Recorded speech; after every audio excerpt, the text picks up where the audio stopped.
but one important event which is lined up for us today, and we'll all be watching out for it at 4 p.m. today, is of course the advanced GDP estimates, because that's a macroeconomic data which will be of very important, very much important to track right now. And that's because of course we are at the cusp of the union budget, and all of these details will have an impact perhaps on the estimates as well as the expectations. Gaurav is joining us to break down as to what we should expect from the advanced GDP estimates.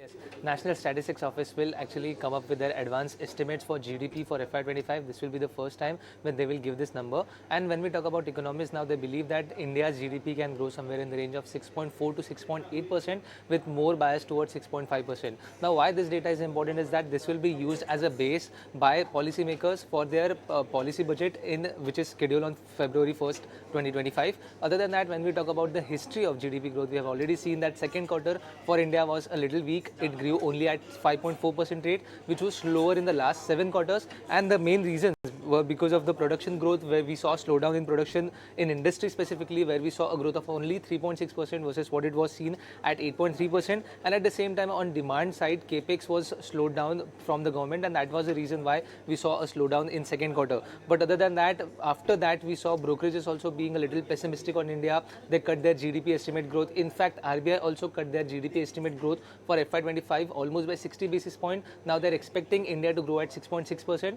But at the same time, what RBI and also economists believe that in the next coming quarters, we may see rural consumption, government expenditure, investment and strong service exports, which can support third quarter and fourth quarter growth. And that is the reason why they believe 6.5 to 6.6% is the growth that we can pencil in for India for FY25. Lastly, because of the government capex pickup that the experts are expecting, they are also being a little bullish on India's third and fourth quarter. So definitely watching out on how the advance estimate come out and how it will impact the overall budget estimates for FY25 as well as FY26.